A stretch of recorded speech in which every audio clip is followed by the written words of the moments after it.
Bueno, pues hasta la fecha me sigue sorprendiendo aún que el tema de Ucrania para muchos sigue siendo noticia, en el sentido que yo ya había explicado desde hace ya bastante tiempo, que Ucrania perdió la guerra, y yo diría que casi perdió la guerra desde que la empezó. O sea, desde entonces muchos decíamos, esa es una guerra perdida, que bueno, el payaso estandopero de Zelensky quiso de cualquier manera emprender. Ahí veías a medio término los ridículos que hasta llegaban a poner sus banderitas de Ucrania, sin entender realmente, sin ser ucranianos primeramente, y segundo sin entender las raíces del conflicto, que son más complejas, y que en el caso de Ucrania cabe decir que no hay una asimetría como lo que podría estar pasando, por ejemplo, en el caso de Palestina, ¿no? No olvidemos que Ucrania ya para entonces también había conformado pues uno de los ejércitos eh, pues más poderosos. Estaba por ahí en el top 10, no sé ahorita en dónde esté o cómo vaya a terminar. Pero no por incluso haber estado ya equipado, ¿no? Tener un ejército, pues vamos a decir, relativamente decente, ¿no? Pues era, una cosa es eso y otra cosa es considerar viable, ¿no? La posibilidad de ganarle a nada más y nada menos la superpotencia militar del mundo, que es Rusia. Entonces son dos cosas muy distintas.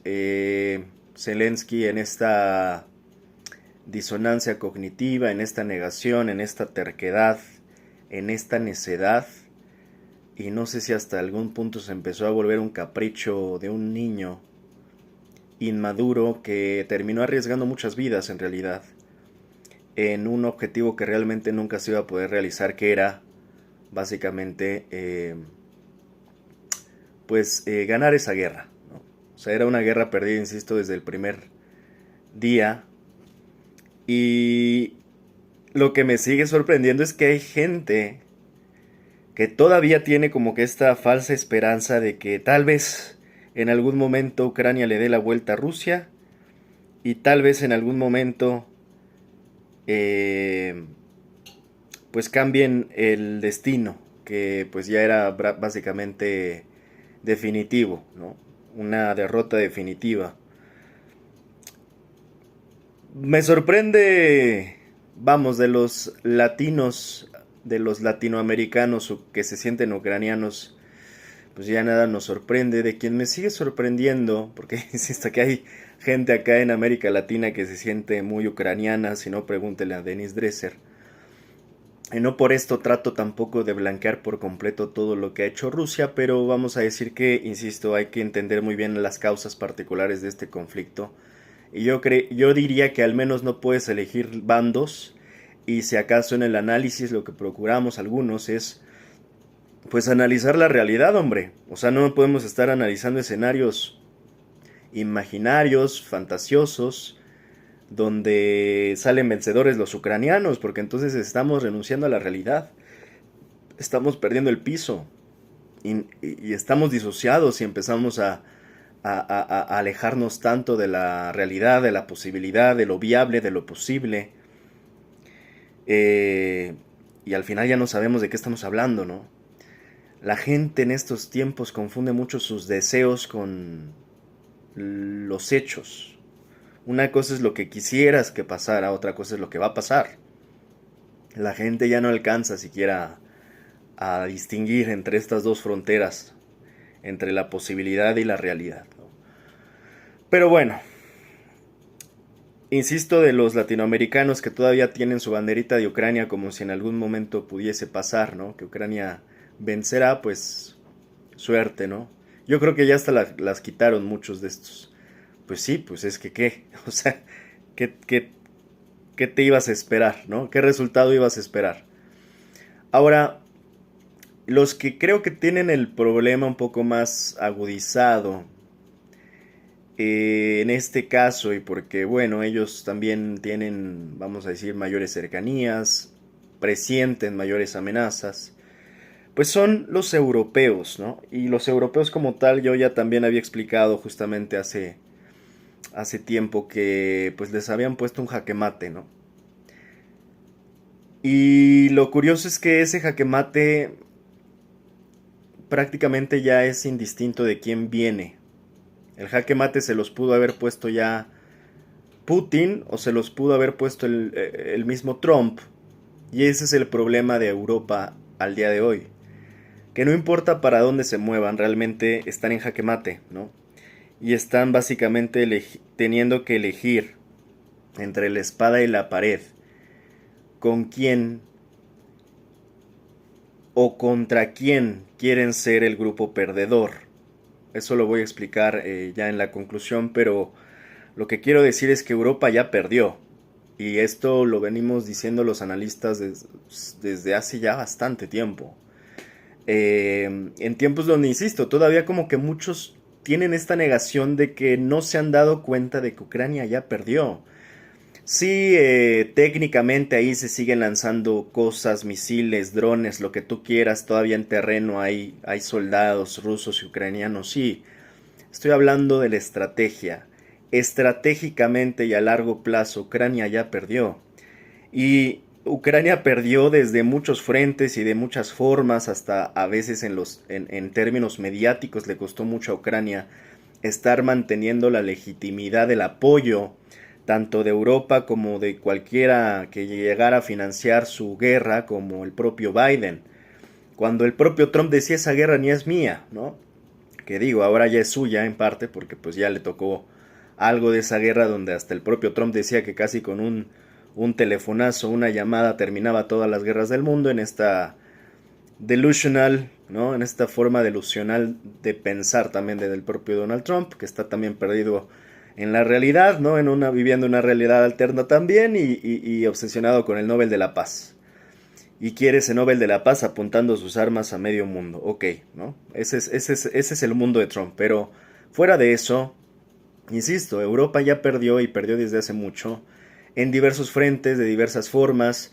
Muchos que decían, ¿por qué si Rusia es tan poderosa como nación, y tiene tanto arsenal bélico y es esta superpotencia militar, ¿por qué entonces no puede contra Ucrania, no?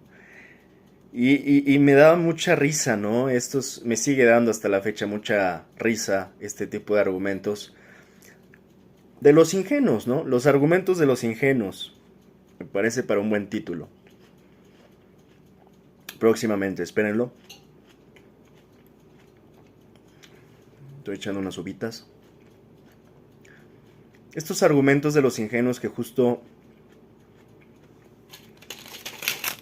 insisto, no se dan cuenta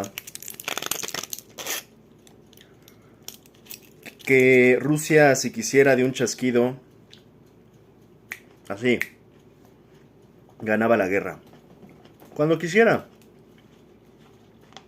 Pero ese es el problema de las personas que no piensan con estrategia, que piensan en corto plazo, que piensan en el de hoy para mañana. No olvidemos, y siempre lo recalco cuando hablo de este tema, los rusos se destacan, se destacaron, se siguen destacando y siempre se han destacado por saber jugar. Probablemente uno de los juegos que requiere mayor inteligencia y estrategia. Los rusos se destacan por saber jugar el ajedrez. Y cuando ese ajedrez se convierte en un ajedrez geopolítico, pues ¿qué les digo? No hay sorpresas. Los rusos ganan. Y los rusos a lo largo de la historia nos han demostrado que saben ganar, y que saben planear, y que saben aplicar esas estrategias, y al final saben hacer los jaques mates. No hay sorpresa, insisto, los rusos son especialistas, son expertos ajedrecistas. En prácticamente todos los terrenos.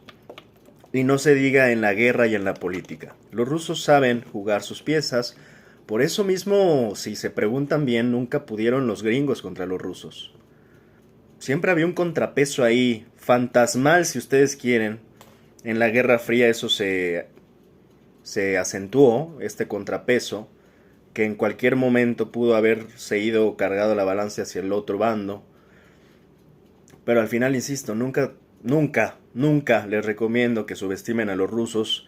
Eso lo aprendieron hasta los mismos alemanes en la Segunda Guerra Mundial, donde en efecto, como bien dice Putin, a veces se olvida quién también, por quién se ganó la Segunda Guerra Mundial. Hollywood te trata de decir siempre que fue gracias a los gringos y al bloque aliado, ¿no? Prácticamente gracias a los gringos les debemos la paz mundial.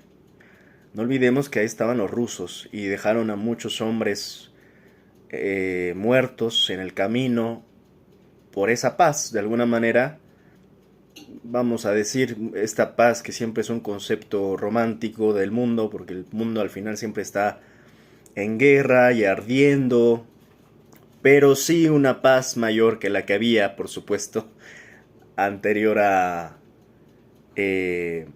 más bien en el momento de la Segunda Guerra Mundial, ¿no? O sea, hubo un momento en donde todo este fervor bélico después de Hitler, pues gracias en gran medida a los rusos, tuvo final.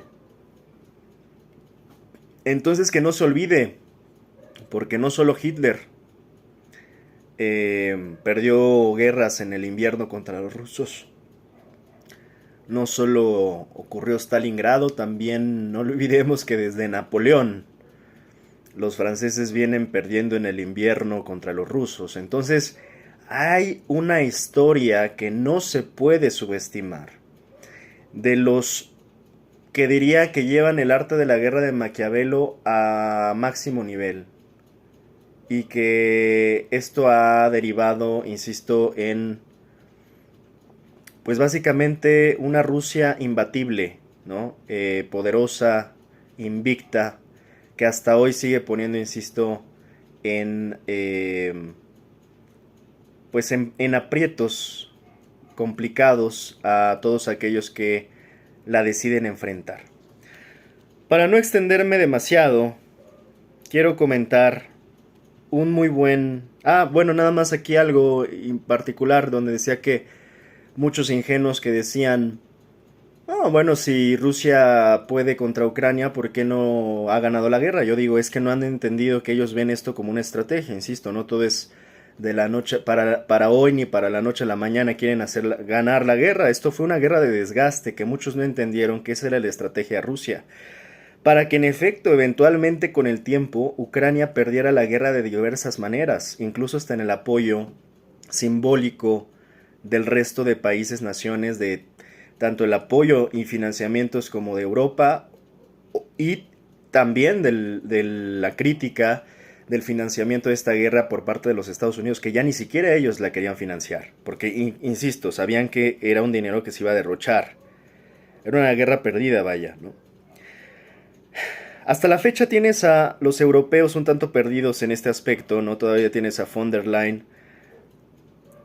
y otros personajes y figuras en Europa que insisten en esta guerra, pero no solo ya en la de Ucrania, ya están tratando de trasladar esta narrativa hacia la amenaza que representa Rusia contra Europa, ¿no? En esta especie de línea de McCarthy, ¿no? En esta especie de macartismo de 2025, donde se trata de recuperar estos fantasmas, ¿no? De la Guerra Fría y de luchemos contra el comunismo, y que además esto no solo viene de von der Leyen y de las figurines europeos, sino no olvidemos que estamos en épocas de sionismo y de fascismo, y donde se están, insisto, creando fantasmas y reviviendo y resucitando fantasmas muertos que vienen del pasado, creando enemigos, ¿no?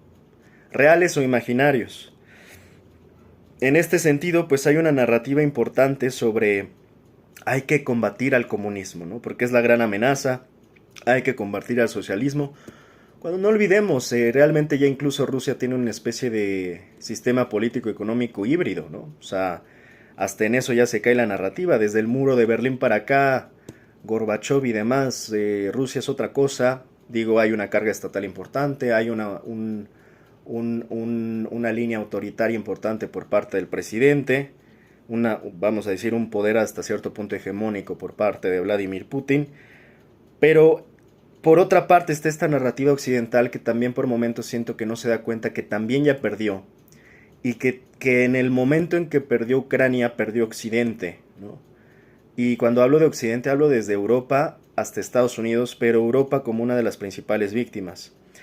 Entonces, ¿por qué tantos europeos siguen, ¿no?, obsesionados con el tema de Ucrania? Porque pues están en negación.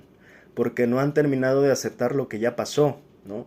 Y porque no han terminado de entender que esa guerra ya se perdió, pero al perder la guerra de Ucrania, perdió la guerra el bloque europeo de las naciones que apoyaban la guerra de Ucrania, y en ese sentido también perdió de alguna manera la Unión Europea. Es, yo diría, y lo dije hace apenas unos meses, es la gran perdedora de la guerra y de esta nueva reconfiguración de la geopolítica en el mundo, sin duda alguna es Europa, ¿no? O sea, sin duda alguna, la gran perdedora de la guerra y de esta nueva reconfiguración política es Europa. Europa ya, digamos, ya no juega, ¿no? En este tablero, eh, pues digamos que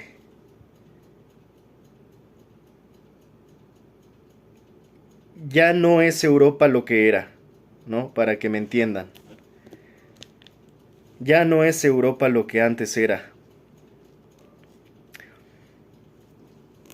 Europa ya no es esta nostalgia de la encumbrada Unión Europea que se hablaba hace tiempo. Y Europa hoy no es más que un remedio, ¿no? De esa nostalgia que no hay que negar. Europa, pues en otros siglos, tuvo a las naciones más conquistadoras, más preponderantes, más temibles incluso. Naciones que terminaron, insisto, formándose como a partir de todo eso, Francia, España, Italia y demás. Pero cada uno con sus imperios. Pero esa nostalgia casi trompista, ¿no? Como este símil de Let's Make America Great Again, casi ahora parece que tuvieran que tener el mismo eslogan los europeos de hagamos Europa grande otra vez, como esa Europa floreciente y victoriosa que fue en la época romántica de los imperios. Y esta idea romántica, desafortunadamente, creo que todavía la siguen teniendo los europeos, ¿no? Como digo, yo he comentado un par de veces, yo viví en Europa un par de años, y particularmente en Francia, y sí puedo decir que los europeos tienen, no de hoy, de siempre, no digo que todos, pero sí la gran mayoría, y creo que no es noticia ni es un hilo negro, un pensamiento eurocéntrico, ¿no? Siempre ha sido así. De hecho, ese pensamiento eurocéntrico es transversal prácticamente absolutamente todo, ¿no? Algo más o menos similar a lo que pasa en Estados Unidos también. Eso te puedes dar cuenta hasta en su producción literaria, académica y demás. Todo está, si lo lees en Europa, todo está eurocéntrico. Si lo lees en Estados Unidos, todo está centrado en América, que ellos consideran que América, no olvidemos de esta parte trompista, que no es menor. Muchos en el continente americano dicen, oye, pero América no es solo tu país, no es solo tu nación, es todo el continente. Pero es que no alcanzan a entender que en estas concepciones tenemos claramente diferencias de entendimiento del mundo, son diferencias casi de cosmogonía. Entonces, claro, para el resto de los americanos entendemos que América es todo el continente, pero los estadounidenses, los gringos, en verdad no es ni siquiera un tema donde incluso puedan llegar a entender la corrección, porque ellos siempre han sido educados en la visión gringocentrista, vamos a llamarle, de que ellos son América, ¿no? Entonces cuando tú llegas y les dices supuestamente en términos de corrección, oye, pero América no es solo United States of America, es todo el continente, te van a decir, pero estás pero bien perdido. Porque ahí es donde se cruzan las dos educaciones. Uno te va a decir, a mí en la escuela me educaron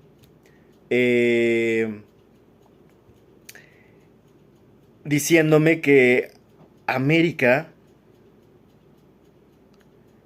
era Estados Unidos. Mientras que otro te va a decir, bueno, pues a mí me educaron que América era todo el continente, ¿no? Entonces, en ese sentido, insisto, es particular cómo se cruzan dos formas de ver el mundo, dos formas de entender el mundo y dos formas de haber aprendido el mundo.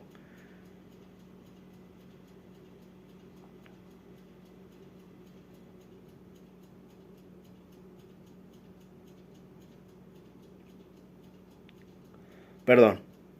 Entonces, bueno, eh, esto les ha pasado a los europeos, ¿no? Esta forma eurocéntrica de pensar, por momentos que también creo que les ha afectado, porque afecta, ¿no? Si te sientes, es como una persona, si una persona se siente el ombligo del universo, pues creo que tiene una realidad un tanto alterada, ¿no? Una percepción alterada de la realidad. Lo mismo pasa con una nación. Si Francia se siente el centro del universo, le dirías, oye, bien por ti, pero abre los ojos y aterriza un rato, porque no eres el centro del universo. No creas que alrededor de ti gira los planetas. Casi, casi piensan que alrededor de ellos gira el sol, y pues no. El problema de este tipo de visiones es que evidentemente lo ciega, y estoy hablando ya hasta de algo cultural antes de pasar a lo particular. Esta visión eurocéntrica, incluso por ejemplo criticado por uno de mis académicos favoritos, que es Enrique Dussel, lo hace que incluso los latinoamericanos en esta nueva creación de nuestra propia identidad o tratar de entender nuestra propia identidad, primeramente como un pueblo que comparte muchas cosas regional, a nivel regional, como América Latina, compartimos idioma, costumbres, formas de ser, ciertas historias o orígenes históricos, pero a la vez en este constructo de tratar de hacer identidad o entender la identidad o entender nuestro pasado, de dónde venimos y hacia dónde vamos y quiénes somos al final. Él mismo dice que, lo parafraseo porque no lo digo textual, pero más o menos nos dice Dussel que pues tuvimos que renunciar de alguna manera a esta visión eurocentrista para poder entender nuestra propia identidad. No podíamos entendernos en América tomando en cuenta la literatura o las doctrinas europeas, ¿no? O sea, no podemos entendernos en América leyendo autores europeos. Y es por eso que hubo, y qué bueno que hubo tantos autores americanos ya, tratando de entender nuestra propia identidad. Otro escritor que me gusta mucho en ese sentido, pues es Eduardo Galeano, que creo que nos ayudó muchísimo también, este gran escritor uruguayo, en tratar de entender nuestra identidad como latinoamericanos en general y con nuestras respectivas naciones en particular, ¿no? Ya sea argentinos, mexicanos, colombianos, venezolanos, peruanos, etcétera. Entonces, hablo de esto general porque no es menor en el sentido de entender cómo los europeos suelen tomarse como el centro del universo. Poco a poco algunas naciones, creo que a distintos ritmos, se han dado cuenta que no lo son y han aprendido y han evolucionado. Yo sí quisiera destacar, no sé, puede que sea un tanto afinidad, pero quisiera destacar mi simpatía, porque siempre he tenido una gran simpatía, por el pueblo italiano, por los italianos. Incluso hoy mismo y hace unos días yo decía que es muy admirable cómo los italianos hasta en el tema de Gaza se están haciendo suyo el tema de Gaza. Y eso, perdón, viniendo además de una nación europea, precisamente por lo que estoy comentando, que a veces están un tanto disociados de los otros porque se sienten el centro del universo, los italianos vienen y nos demuestran que también para ellos existe el otro, y existen los otros, y esos otros se pueden llamar palestinos, y los italianos hoy mismo están alzando la voz y haciendo movilización a favor de los palestinos, ¿no? Eso para mí me conmueve, ¿no? Me genera mucha admiración porque siento que es justamente la evolución real de los pueblos. Cuando realmente dan un paso hacia adelante y no hacia atrás. Cuando realmente evolucionan y no involucionan. Creo que va en ese sentido. En de cada vez evolucionar como humanos. En que creo, esa es mi perspectiva, podemos querer nuestra historia y nuestra bandera. Yo no soy un enemigo de la patria ni de los simbolismos como muchos ahora supuestos hijos de la Matrix se quieren sentir, ¿no? Como muy fuera de la Matrix y dicen, hombre, la patria no sirve para nada, las naciones son un engaño y se quieren sentir mucho en este aspecto como muy, muy avanzados, ¿no? Como muy evolucionados, aunque estén, insisto, al final viviendo en el mismo corral que los demás. Sin embargo, insisto que no es menor que de cualquier forma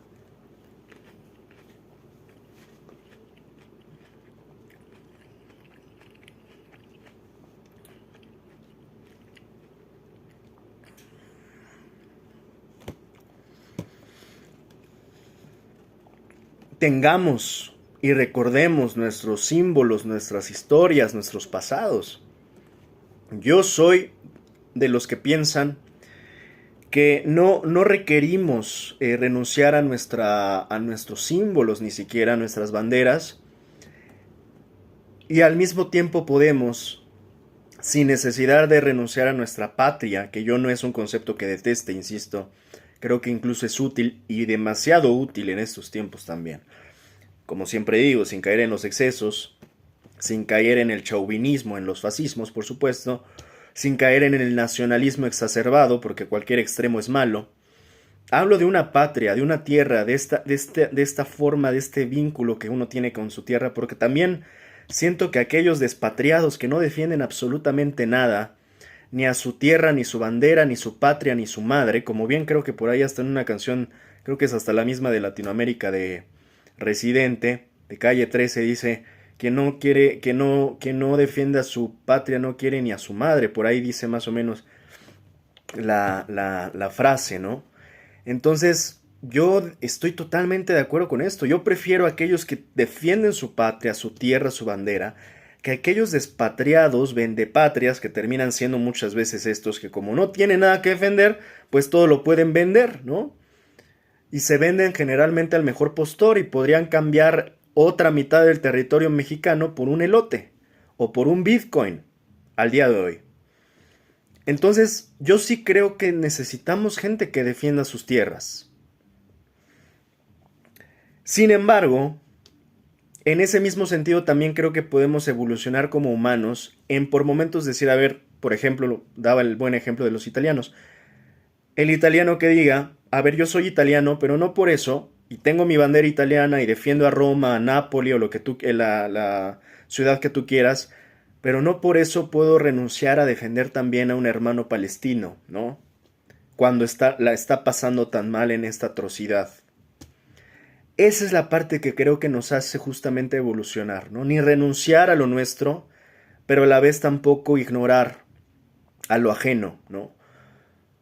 Sin renunciar a lo nuestro podemos defender lo ajeno, también podemos ser parte de las causas y de otras luchas. Por ahí creo que es una frase peronista esta de la patria es el otro. Me agrada esa concepción, es interesante, ¿no? Al final la patria es el otro, ¿no? La patria es que te conmueva también el otro, no solo lo que te pasa a ti, a tu círculo cercano, también al otro. Y conmoverte por el otro, y dolerte por el otro, empatizar con el otro. Creo que es lo que finalmente realmente nos lleva a evolucionar como sociedad y como humanidad. Por eso es que hoy admiro mucho a los italianos, porque, insisto, dentro de todo este fuego cruzado que está ocurriendo en el mundo, toman partido, además, italianos que, insisto, tienen experiencia con temas de fascismo, muy fácilmente los italianos, porque lo han vivido, pueden identificar perfectamente cómo es que inician los fascismos, ellos tienen el precedente de Mussolini y demás, entonces creo que ellos vieron estas red flags, vamos a llamarles, de lo que está pasando en el mundo y dijeron, ¿saben qué? Vamos a cantar a la de tres, Bella Ciao, ¿no? A la de tres empezamos a cantar Bella Ciao, papá, ¿no? Entonces es como ellos tienen esta historia y tienen este entendimiento y me agrada muchísimo que los italianos estén dando un paso al frente. Además también no olvidemos su gran historia, ¿no? Cuando existía el Imperio Romano, que bueno, obviamente tiene una historia excepcional, ¿no? Con sus luces y sombras, por supuesto, pero que, insisto, vienen de una tradición histórica impresionante los italianos y que hoy nos están demostrando de qué se trata la historia, y la historia no se trata de andar datos sonsoneguis, ¿no? La historia finalmente se trata de hacer algo, La historia es lo que estamos haciendo en este momento. La historia es elegir, es determinar, es tomar acción por algo. Ya después habrá quien nos lea o no, quien nos conozca o no. La historia se trata de hacer nuestro este presente. De eso se trata la historia. No solamente de andar tirando factos supuestamente o cientos de datos del pasado. De eso no se trata la historia. No solo se trata la historia de revisar y ver hacia atrás. También se trata de vivir en el presente y tomar decisiones en el presente.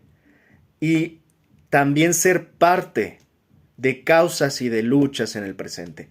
De eso sobre todo se trata la historia, por más que algunos no lo entiendan y piensen que la historia se reduce a nada más estar tirando no sé cuántas fechas de no sé cuántos personajes, de no sé cuántos chismes y medias verdades históricas, que al final de cuentas, ¿de qué te sirve tanto si hoy no estás haciendo absolutamente nada? O si hoy mismo te pones, como estos sonsoneyes, pésimos ejemplos, ¿no? Históricos, que se venden como los grandes revolucionarios, pero se terminan poniendo de rodillas y se terminan poniendo las rodilleras, hincándose ante empresarios corruptos, perversos, sinvergüenzas, descarados, como lo hacen hoy. Algunos son soneyes poniéndose, insisto, las rodilleras ante Salinas Pliego, por ejemplo, ¿no?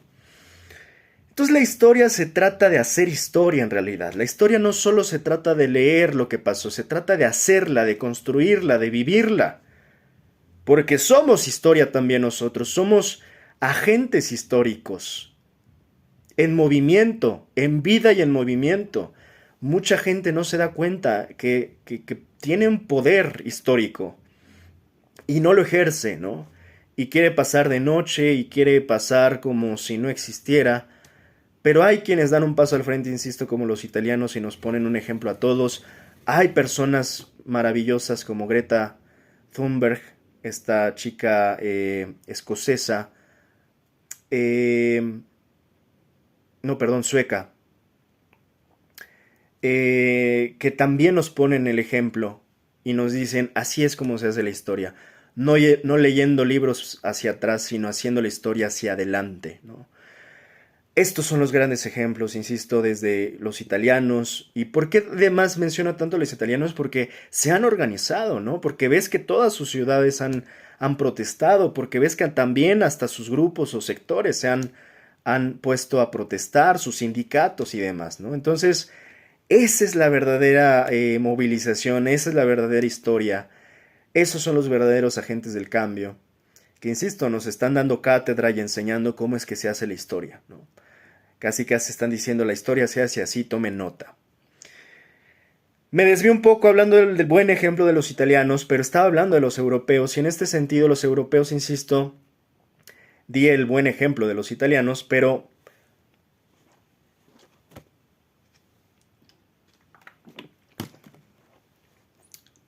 no todos los europeos están en esa misma línea.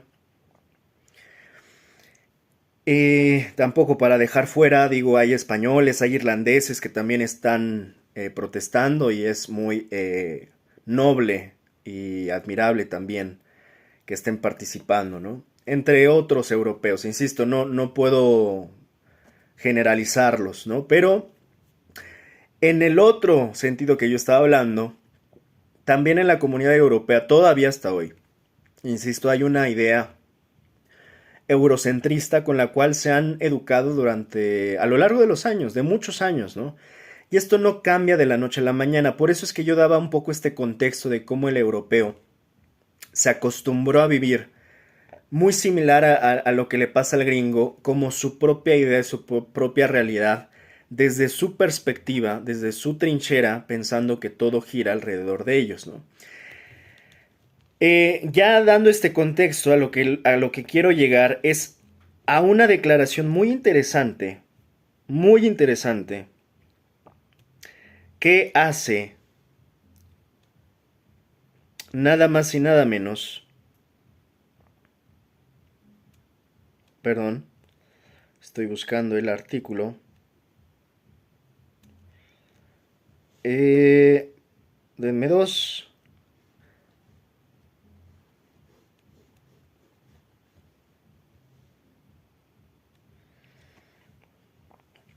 Una declaración que hace el primer ministro de Eslovaquia, Robert Fico.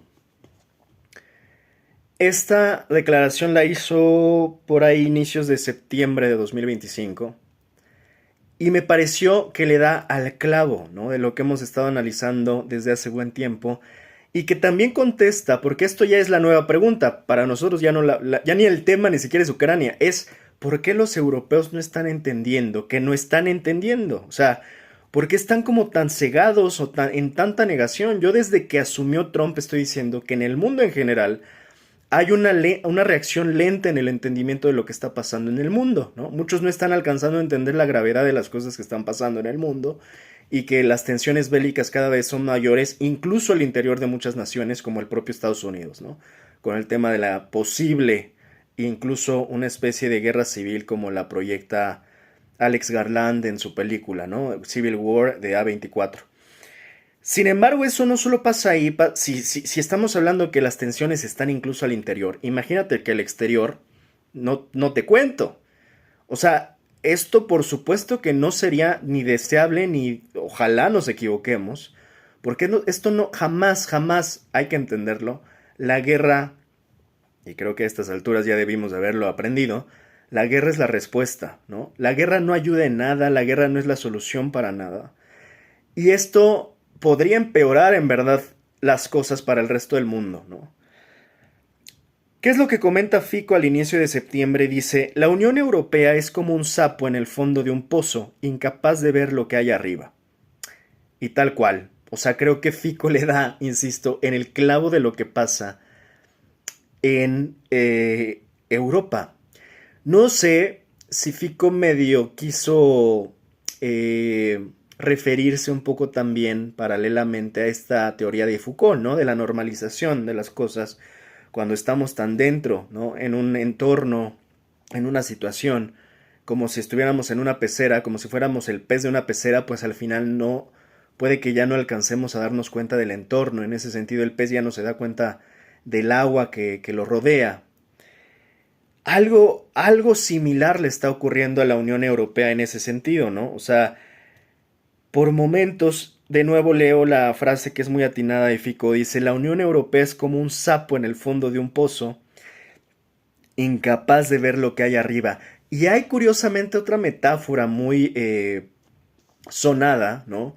Sobre esta rana que está en un pozo y que vas calentando el agua, y la rana puede que se quede un buen rato en esa agua que se está calentando gradualmente y se está elevando la temperatura gradualmente de ese pozo con agua, pero al final, o cazuela, vamos a llamarle, en esa cazuela con agua se está elevando la temperatura, gradualmente la rana no se va dando cuenta, se siente incluso hasta en algún momento muy relajada, muy cómoda, hasta que por fin el agua empieza a hervir, que es que la rana salta, pero a veces ya no salta porque ya no le da tiempo, porque ya la rana está hirviendo en un caldo en esa cazuela y se termina de morir.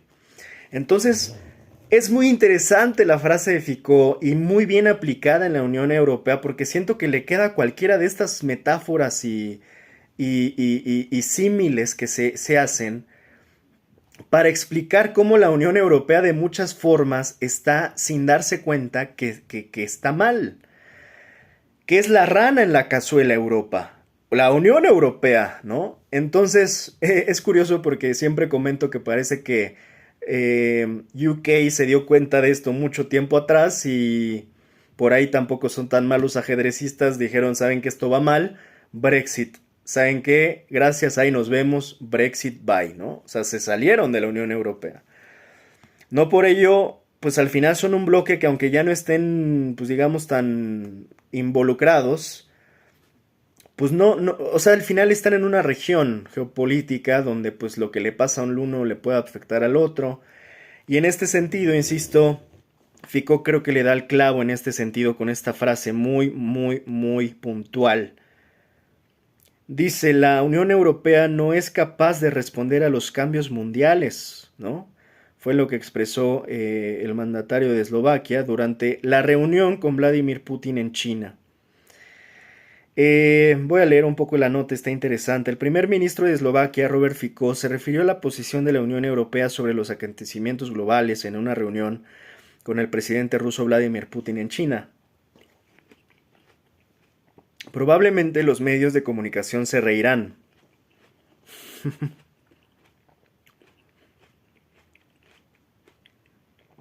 Pero le conté una historia a su portavoz de prensa, Dmitry Peskov.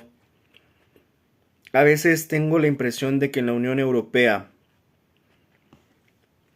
somos como ranas o sapos, como esa rana que está sentada en el fondo de un pozo y no vemos lo que hay arriba, pero el mundo es completamente diferente, manifestó el mandatario eslovaco. Nada más aquí quiero añadir a este gran comentario de Foucault, es justo lo que hemos tratado, insisto, de quebrarnos la cabeza entendiendo por qué el europeo no más no se da cuenta, por ejemplo, que Ucrania ya perdió, que en ese sentido Europa está en jaque desde hace meses, está en jaque mate. ¿Por qué está en jaque mate antes de que se me olvide? ¿Por qué yo digo que Europa está en jaque mate ya?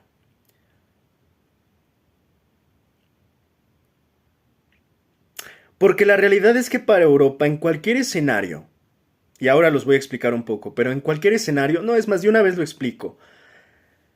Ursula von der Leyen, ¿qué quiere? ¿Qué es lo que quieren los europeos? No solo ella, sino los figurines políticos europeos, ¿qué quieren? El problema es que ya no hay una unanimidad. El problema es que en Europa desde hace mucho ya no hay una homogeneidad. La Unión Europea no es homogénea. Hubo una época donde al menos simulaba esa homogeneidad. Hoy ya no pueden. Hoy se dividen entre quienes apoyaron, por ejemplo, la guerra en Ucrania contra los que no. Pero no solo se divide la clase política, también la ciudadanía, ¿no? Entre aquellos que quieren seguir financiando guerras y aquellos que ya no. Entre aquellos que, por ejemplo, Rusia les dio un fuerte golpe con el tema del gas a toda Europa. Si le añades esos factores, insisto, decisiones ajedrecistas por parte de Rusia, pues todavía fue echarle más leña al fuego a la opinión pública europea que ya no quería seguir con la guerra. Pero lo que nos sorprende hoy es que a pesar de que ya se vio perdida Ucrania y que se la están agarrando casi con los dientes y están dando patadas de ahogado tanto europeos y ucranianos por Ucrania ya hoy, porque ahora el pretexto nuevo es que si pierde Ucrania, pierde Europa y en ese sentido estará amenazada Europa por Rusia. Pero aquí es donde ya no se dieron cuenta del jaque mate. Porque insisto, ahí vamos a decir dos vías generales, vamos, no es tan complicado. O eligen el camino, o Europa erige el camino de la guerra, o no. Pero si elige ese camino de la guerra, también se derivan otras posibilidades y otros escenarios. Si eligen el camino de la guerra, hay dos vías también.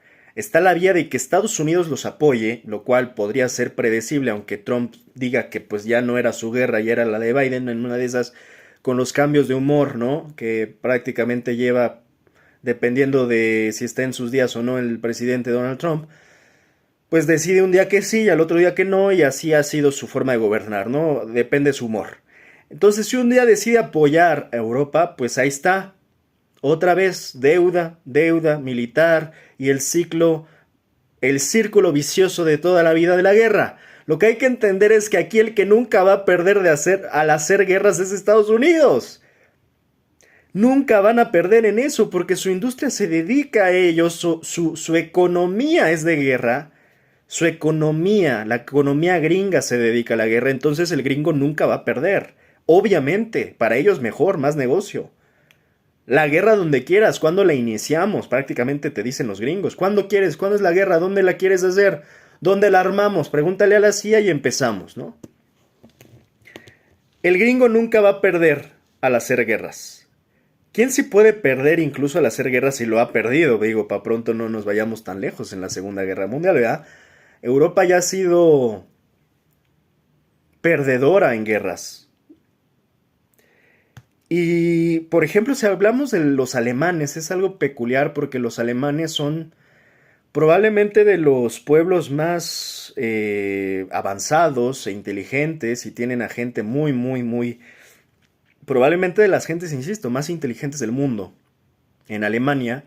Y sí sorprende que desde que perdieron la guerra, la Segunda Guerra Mundial, hasta acá los alemanes ya no levantan, ya no son la sombra, están muy desmoralizados, cayeron en muchas trampas, prácticamente se terminaron de ser pues este temido Reich, ahora terminaron prácticamente desprotegidos y desamparados del mundo porque casi están suplicando ayuda a los Estados Unidos, están llenos de bases militares gringas, en fin, por donde se le ve a Alemania le pusieron un 4 y brutal, porque ni picha, ni cacha, ni lo dejan batear. Y Alemania está... No haga nunca lo que hizo Alemania. O sea, prácticamente cayó en esta trampa de, bueno, te vamos a desarmar. Alemania se dejó. Además, Alemania ahora, irónicamente, hasta para el tema de las protestas a favor de Palestina de manera muy cínica o muy incongruente, pues claramente con este pasado que tienen, jamás, ¿no? Ya tienen como esta consigna definitiva de que se podrían poner en contra de aquel pueblo que tanto daño le hicieron. Híjole, Alemania está en una situación muy triste realmente, insisto, a mí me pone triste porque he de decir además que tengo muchos amigos y amigas alemanes, alemanas que quiero y estimo mucho. Son muy buenas personas, son inteligentes, tienen obviamente su cultura, son serios y lo que tú quieras, pero en el fondo yo diría que los alemanes tienen un muy buen corazón y son buenas personas y han tenido que también superar estigmas precisamente hereditarios de aquellas épocas, ¿no? Donde muchos hijos tuvieron que pagar los pecados de sus padres y abuelos de manera injusta. Hasta hoy al alemán le da pena sacar y ondear su bandera alemana por ese mismo estigma. En fin, me da mucha tristeza porque es un gran pueblo el alemán. E insisto, hay muchas figuras que a la cultura del mundo, particularmente a la cultura occidental, le han dado muchísimo, ¿no? Grandes, grandes mentes han surgido, grandes, grandes artistas, músicos han surgido, escritores han surgido de Alemania, antiguo imperio, bueno, la nación prusiana, vamos a llamarle, eh, pero hoy Alemania ya no es ni la sombra de lo que fue alguna vez. Está muy desmoralizada. Una Alemania que en algún momento fue la líder también de Europa, de la Unión Europea, que era la que de alguna manera sostenía en muchos aspectos hasta económicamente a la Unión Europea. Todavía hubo un periodo por ahí con Angela Merkel donde todavía como que Alemania alzaba la mano, ¿no? Y ya no. O sea, realmente Alemania ya está desfigurada eh, y está... La verdad no me animaría a decir lo mismo porque no quisiera ni siquiera comentarlo. No me animaría a decir que Alemania está en decadencia como lo está claramente Estados Unidos.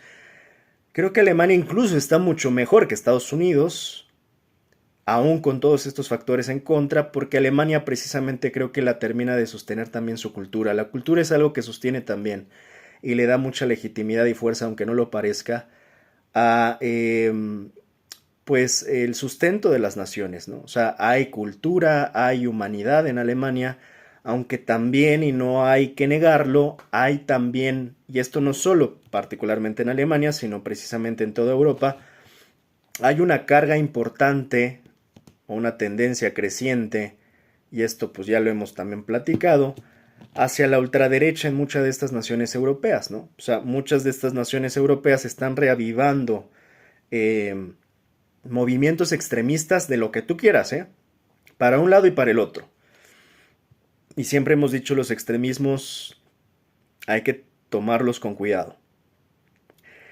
Entonces, la gran mayoría de Europa, pues básicamente cayeron en la trampa, ¿no? O sea, cayeron en una trampa, yo diría una doble trampa, además, desde que Trump asume, porque cayeron en la trampa por una parte rusa y por otra parte en la trampa gringa, vamos a decir, ¿no? La doble trampa en la que cayó la Unión Europea fue la trampa rusa y la trampa gringa. Yo de hecho tengo un comentario al respecto de este jaque mate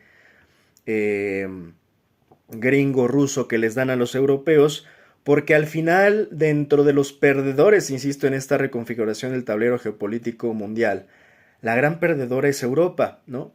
Los vencedores son otros grupos y otros bloques, no sé, hasta Brasil, India, China, bueno, en una de esas hasta Corea del Norte está más protegido que la propia Europa. La que realmente pierde es Europa. Y los europeos están tardando demasiado, no solo en aceptar y reconocer eso, sino simplemente admitir que ya perdieron, sino en reaccionar para no perder más, aún más. No se dieron ni cuenta en qué momento el mundo cambió, y es esto precisamente en donde coincido por completo con lo que dice Fico. La Unión Europea es como un sapo en el fondo de un pozo, incapaz de ver lo que hay arriba, porque, insisto, y como también lo decía Foucault, pues estaban tan dentro de su agua, pensando que todo giraba además alrededor de ellos, que de repente ya no se dieron cuenta en qué momento el mundo fue otro y el mundo ya cambió, y además llegó un Donald Trump que todavía viene, ya no solo tal vez a cambiar el tablero geopolítico, a darle vuelta al tablero, sino además a dejar de jugar ese juego. Tal vez en lo que Europa sigue pensando que están jugando ajedrez, pues Donald Trump ya está jugando golf, mientras Putin se está echando unos vodkas bien tranquilos sin siquiera ya participar en el juego. Entonces Europa se quedó entre la espada y la pared, a la mitad de tratar de entender qué es lo que estaba pasando en el mundo y por ende con ellos mismos, ¿no?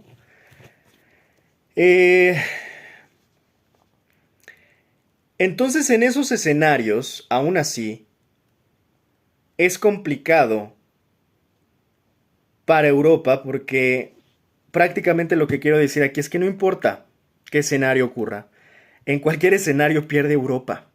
O sea, hay un jaque mate doble. Ya sea que decidan seguir con la guerra, pues insisto, para seguir con esa guerra en una OTAN que prácticamente está pues desamparada, a menos que Estados Unidos decida no seguir apoyándola, pues perderían probablemente esa guerra. La otra parte es depender de los Estados Unidos, lo cual creo que ya deberían de darse cuenta que ser vasallos de los Estados Unidos no les ha convenido en nada, porque en cualquier momento Estados Unidos les da la espalda y los traiciona, como lo hace el Classic USA, o sea, es el USA de toda la vida. Muchos quieren adjudicar esta culpa a Trump. No es Trump, es la política gringa, y esa política gringa se ha sido toda la vida.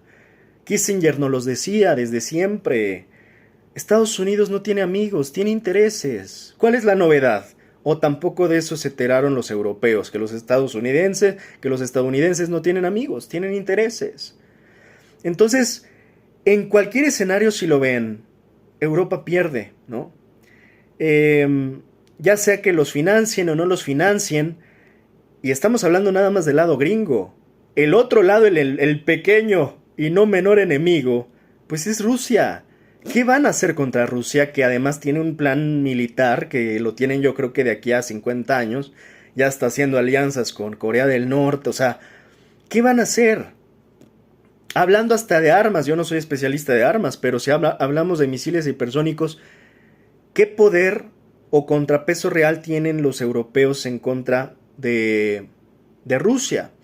Ahora, hay un escenario, y es el que esperemos no ocurra, que es que le quieran echar tanta leña al fuego los europeos, que estén dispuestos, ahora sí, y ya porque hemos visto que esto, no olvidemos que las guerras, hasta las mundiales, hasta aquellas que ya pasaron, pues no empezaron de la noche a la mañana, empezaron paulatinamente en un proceso. En 1939 empieza, pero terminó hasta 1945.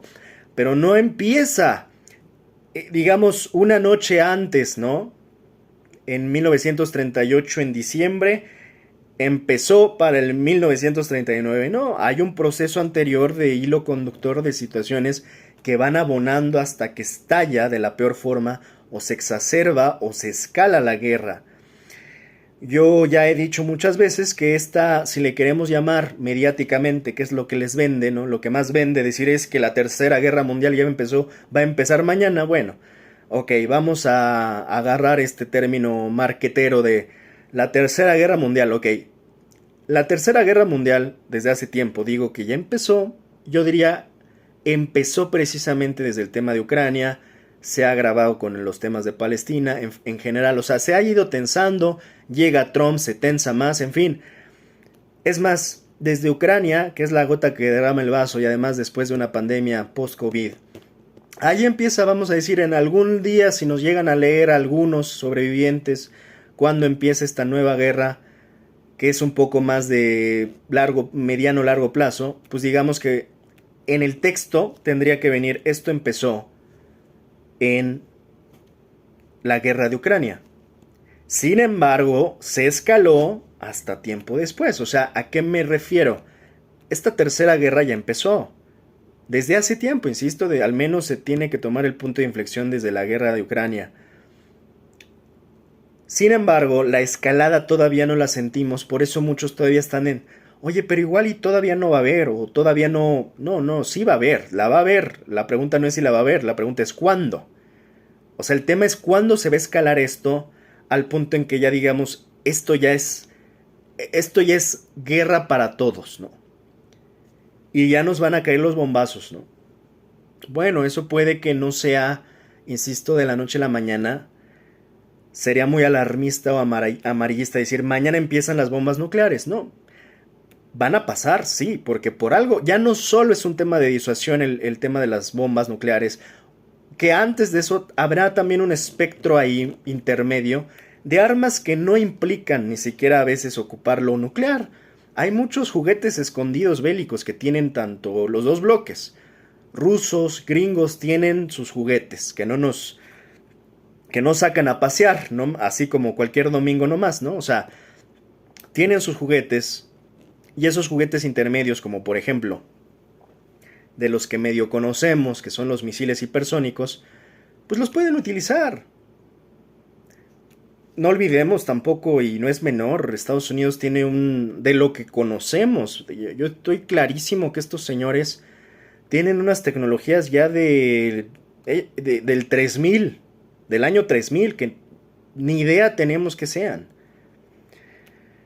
Nada más para tener una idea, este avión, el B-2, el bombardero, me parece, no sé desde qué década del siglo pasado lo tienen. O sea, nada más para darnos una idea, cuál es verdaderamente la punta de lanza en la tecnología bélica. Es una cosa que te vuela la cabeza.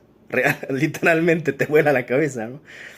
Esperemos no nos vuelen la cabeza. Pero bueno, a lo que voy es, no sabemos realmente dónde está esa punta de lanza. Lo que medio sabemos son que hay misiles hipersónicos que tienen los rusos. En este momento son, vamos a decir, los más probablemente competentes en ese aspecto. Pero pues tampoco podemos demeritar incluso lo que medio sabemos de los gringos, que es lo que nos dejan saber de ellos. Porque no olvidemos que la NASA y todas sus corporaciones de armas no te van a venir a contar hasta dónde va sus tecnologías, insisto, su punta de lanza. Pero incluso con lo que medio sabemos, que tienen un buen de... ¿cómo se llaman estos? Los del mar. Ay, se me olvidó el nombre. Iba a decir...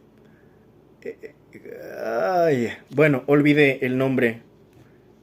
Me dio un Biden attack. Es lo que luego comento con un amigo. Cuando nos da un ataque de Alzheimer.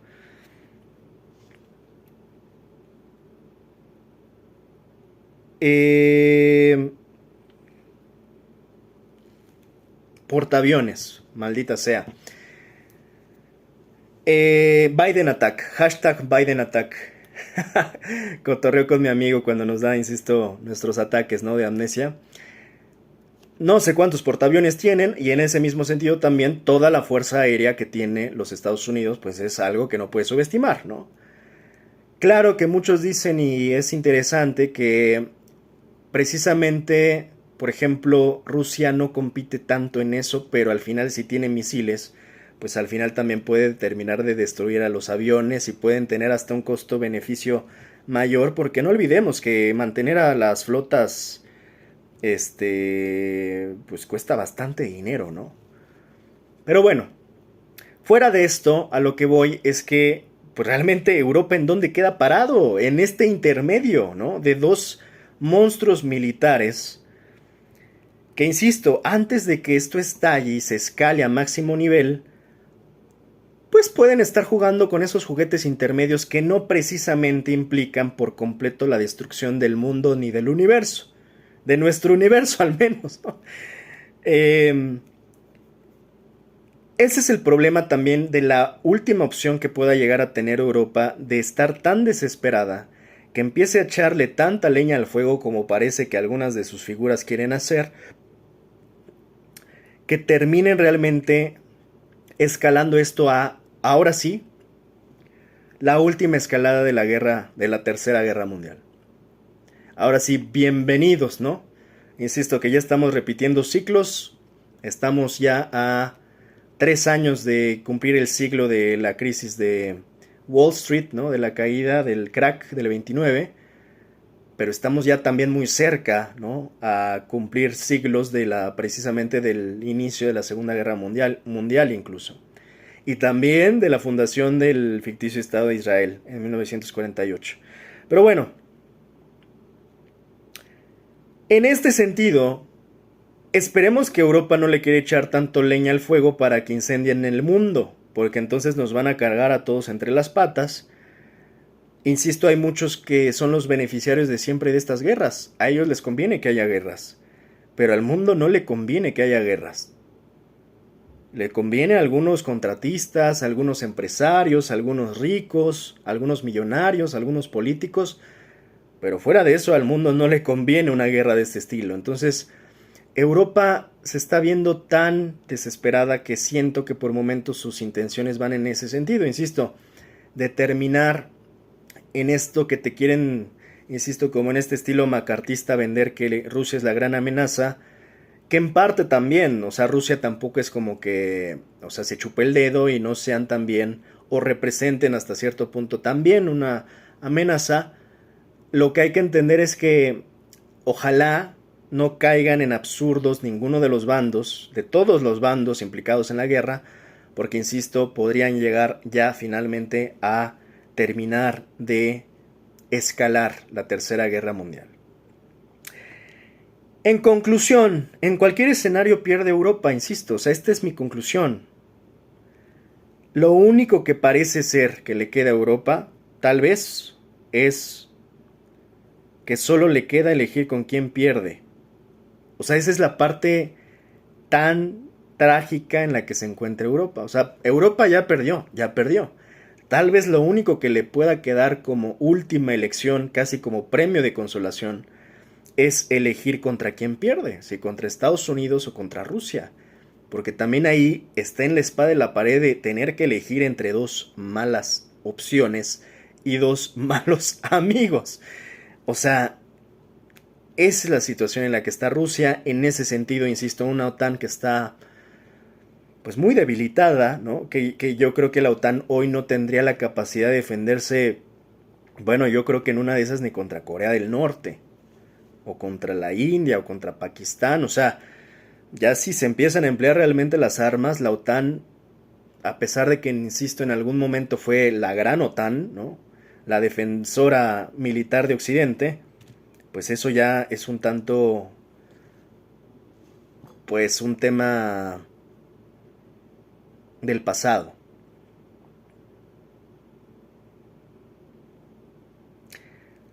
En fin, en esto resulta la forma de pensar eurocéntrica de los europeos, ¿no? En esto resulta en lo que decía perfectamente Fico. Voy a terminar de leer un poco de un par de notas y nos vamos.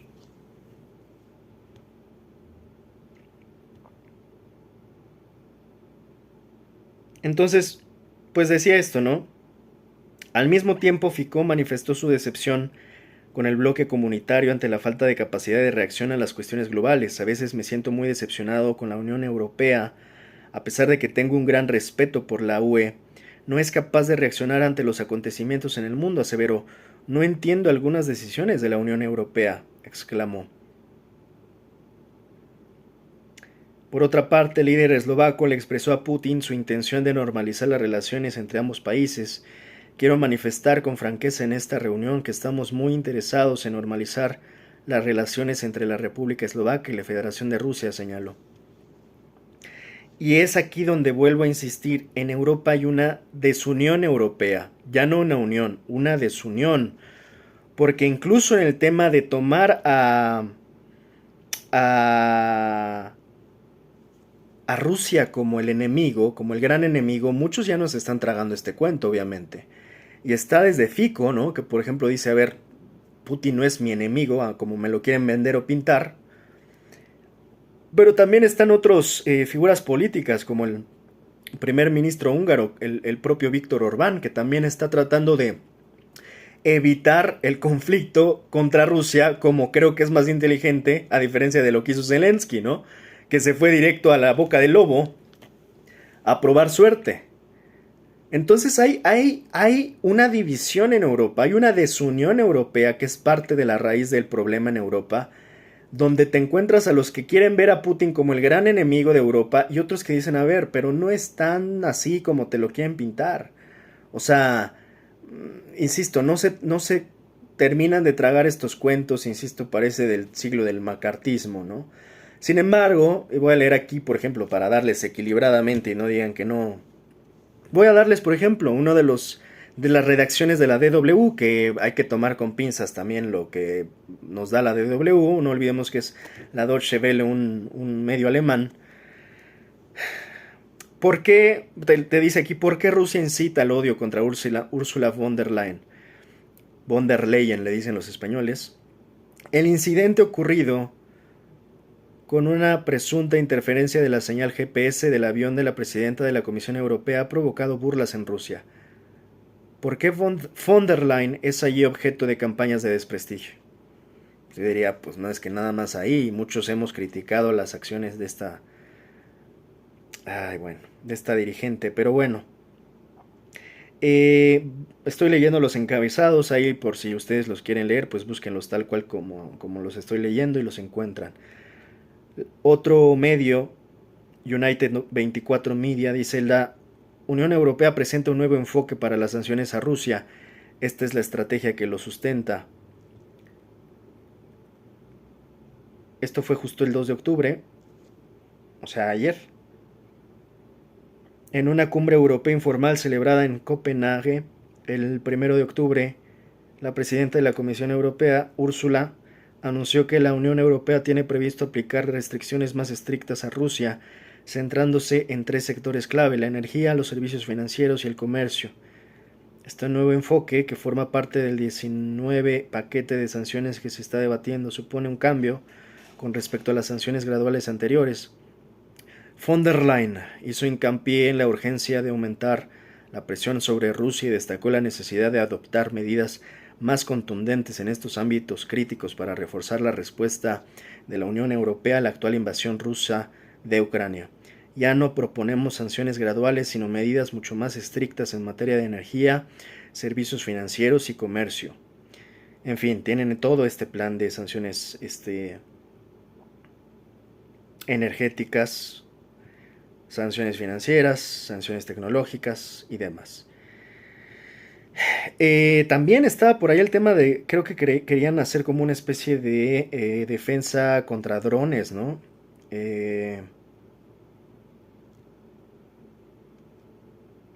A ver, déjenme ver. Aumentan las amenazas de Rusia a Europa. Debemos mejorar nuestras defensas frente a un agresor que ya ha causado daño. De nuevo, la presidenta de la Comisión Europea confirmó las tensiones generadas por Rusia y las maniobras defensivas que deberá tomar el bloque europeo. Úrsula afirmó este miércoles que Rusia está testando a la Unión Europea y tratando de generar división y ansiedad. con una escalada de incursiones de drones en espacios aéreos de distintos países europeos. Pues es que ahí ya no sabes quién genera más tensión y ansiedad, si Putin o los propios europeos se estresan a sí mismos, ¿no? Y a sus ciudadanos. Von der Leyen ha inferido en este conflicto en su llegada a la cumbre informal a líderes que abordará el refuerzo de las capacidades defensivas comunitarias frente a las amenazas híbridas de Moscú. Además, se tratará la posible financiación a Ucrania.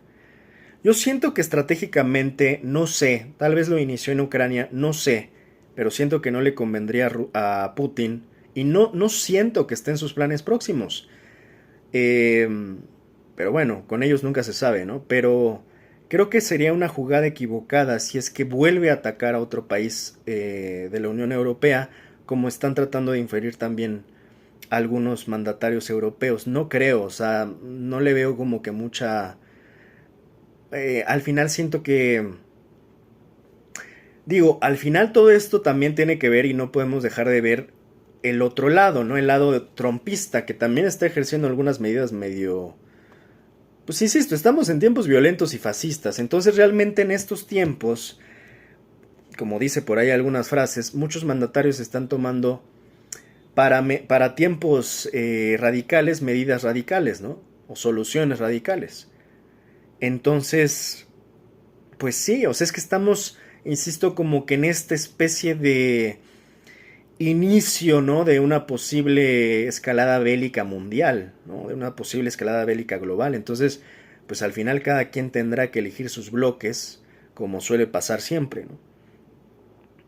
Dice, la mandataria ha afirmado que existe un patrón entre Moscú y los incidentes con drones y cazas que han sufrido recientemente Polonia y Estonia, así como también Dinamarca en los últimos días. Para el último caso, sin embargo, ha afirmado que son las autoridades danesas las que deben determinar el origen. Ese es otro tema, ¿no? Hay las fronteras compartidas que hay también con los países nórdicos, con Rusia. Las medidas de seguridad europeas ante la amenaza de Rusia. Úrsula ha afirmado que Rusia está tratando de testarnos. Bueno, esto ya lo comenté, ¿no? Ah, perdón, esto sí era lo que quería. Dice, está tratando de testarnos y generar división y ansiedad en nuestras sociedades. Algo que la Unión Europea no va a permitir. En este contexto, la Comisión Europea ha preparado un documento de trabajo con líneas maestras para reforzar las capacidades defensivas de la Unión Europea. Esta planificación incluye medidas concretas como la creación de un muro de drones o la llamada vigilancia del flanco oriental, iniciativas que serán discutidas durante los próximos días. El Ejecutivo Comunitario también ha elaborado una propuesta para conceder un préstamo de reparación a Ucrania. El monto podría estar cerca de los 140.000 millones de euros y sería financiado con el efectivo que generan los activos rusos inmovilizados en la Unión Europea por las sanciones. Este efectivo generado por las sanciones a Rusia servirá para costear la defensa y las necesidades presupuestarias. Los ingresos generados por activos rusos inmovilizados en la Unión Europea y acumulados el depositario de valores belga Euroclear permitirían costear los créditos ya acordados en el marco del G7 y un nuevo préstamo de reparación para Kiev. Dice, no estamos confiscando estos activos, sino tomando los balances de dinero que generan para prestarlos a Ucrania. La mandataria subrayó que existe un consenso creciente, entre comillas, en la Unión Europea de que no solo los contribuyentes europeos deben costear el apoyo a Ucrania, sino que Rusia debe también asumir responsabilidad. En fin, pues están en estos planes de mejoras de sus capacidades defensivas en la Unión Europea. Yo, miren, la verdad es que al final, dado que no soy un partidario de la guerra, yo jamás en la vida quisiera ver que Europa vuelve a ser atacada, bombardeada. Europa por momentos también, y no hay que romantizar, es bonita, son sus ciudades muy bonitas y demás, pero también ha sido a veces muy laxa o muy permisiva, ¿no? Precisamente desde la Segunda Guerra hasta acá, cuando le ocurren abusos a otras naciones, la verdad es que la Unión Europea, en resumidas cuentas, no hace nada, ¿no? Ignora, y pues prácticamente no intercede realmente de manera usando su poder para tratar de hacer justicia a nivel internacional y demás. Europa, no solo eso, a veces también directamente está implicada en muchas de estas injusticias o crímenes o guerras en otros muchos lugares de la Tierra, ¿no?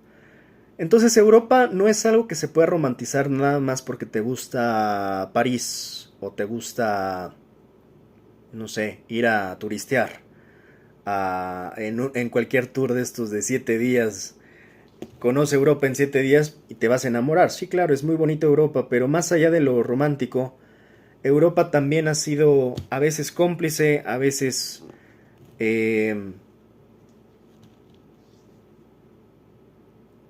partícipe de injusticias en la tierra, y no por eso ni siquiera creo que Europa merezca que le pasen cosas similares.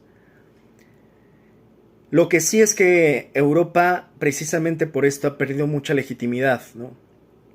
Hoy todavía la está perdiendo más cuando te das cuenta que ni siquiera en el tema de Palestina, en un genocidio evidente, se logra posicionar con fuerza, con claridad, con ética, con legitimidad.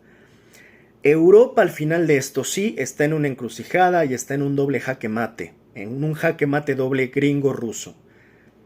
Sí, pero también creo que deben de asumir su responsabilidad y deben de darse cuenta y preguntarse y verse en el espejo, hacer introspección y autocrítica cómo Europa llegó hasta donde llegó hoy, que es una situación complicada también, de indefensión, de falta de legitimidad, de falta de apoyo político, de falta de autoridad moral, política y moral. Hoy Europa perdió esa autoridad política y moral que tuvo en otra época, hoy ya no la tiene. Y creo que al final no hay otra respuesta más allá de que son la suma de todas las decisiones, tanto las que tomaron como las que no tomaron, que son la suma de los momentos en donde alzaron la voz, como en los momentos en que callaron, cuando no debieron de haber callado, pues que ahora se suman y dan como resultado esto que Europa está viviendo y por lo que está pasando. Entonces ojalá al menos Europa en algún momento deje de ser esta rana y se decida a salir del agua y darse cuenta de lo que pasa en el mundo y también de lo que pasó con ellos, para verse en un espejo y poder reaccionar y defenderse precisamente de lo que hoy está sucediendo, que insisto, hoy están en un jaque mate complicado porque jamás van a poder alcanzar el ritmo que lleva, por ejemplo, Rusia, planeando una estrategia que lleva planeando, muchos hemos hablado, que la estrategia de Putin podría remontarse desde hace décadas atrás. Él venía pensando ya este escenario. Entonces el problema es que además Europa se está enfrentando a un solo hombre ruso que no pueden contra él, porque Putin ha puesto al mundo prácticamente, ha jugado ajedrez con el mundo y le ha dado un jaque mate y ha ganado Putin. Hasta Trump lo ha puesto en 4. En este sentido, Putin tiene una capacidad estratégica impresionante. Mientras que Europa da un paso, Putin ya les lleva 100 pasos adelante. Entonces, no ha podido Europa y no ha podido ni siquiera Estados Unidos poder o lograr alcanzar a vencer a Putin, porque siempre Putin les lleva como 100 pasos adelante. Y ese es el gran jaque mate, ¿no? El gran jaque mate de Putin que tiene contra el mundo y particularmente en este caso contra Europa particularmente. Con esta última termino.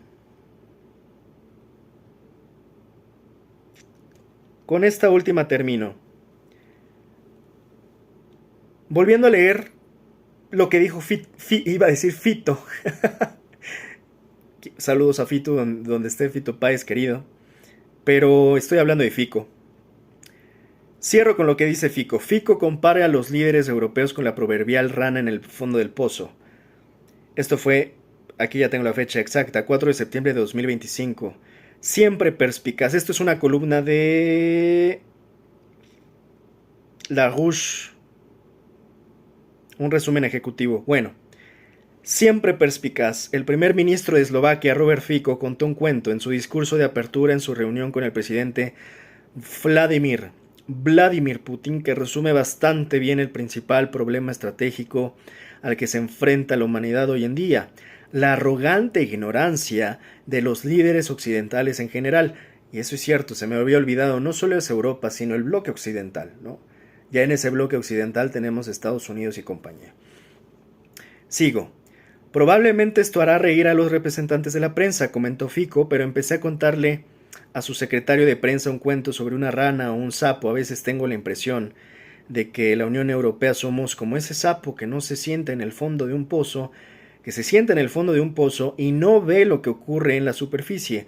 Pero el mundo ha cambiado por completo. A veces me siento muy decepcionado al ver que la Unión Europea, a pesar de que la respeto mucho, es incapaz de responder a lo que está sucediendo en el mundo, y no entiendo algunas de las decisiones de la Unión Europea.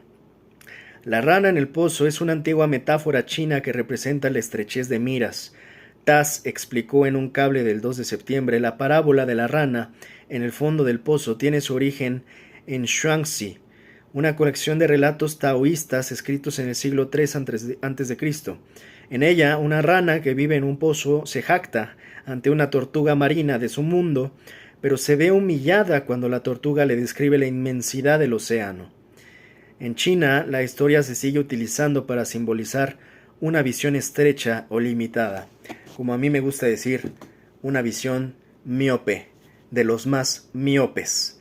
Y cuando digo miopes es de los miopendé, de los miopandeajos, para que no me censuren de nuevo. En fin, este fue el análisis de Europa. Teníamos rato de no hablar del caso porque, insisto, realmente no ha cambiado. Por más que ustedes vean nuevas noticias, supuestamente nuevas noticias, no son más que lo mismo, el mismo cuento reciclado, la misma historia, y al final ya les hemos spoileado en qué va a acabar esto porque ya acabó desde hace buen rato. Ucrania pierde la guerra, Europa pierde la guerra, y la pierde de diversas maneras, ya sea incluso queriendo hacer nuevas guerras o participar, peor aún ahora resulte, en una guerra entre una guerra directa entre Europa y Rusia. No se la recomiendo ni a Europa ni al resto del mundo, ¿no? En cualquiera de esos escenarios, Europa está en un jaque mate. Y no solo un jaque mate, tiene un doble jaque mate. Por un lado está en jaque mate, Europa está en jaque mate contra Putin, por otro lado está en jaque mate contra Trump, y en ese jaque mate tienen a Europa, en que para donde se mueva, el paso que dé está en jaque, y da otro, termina el mate.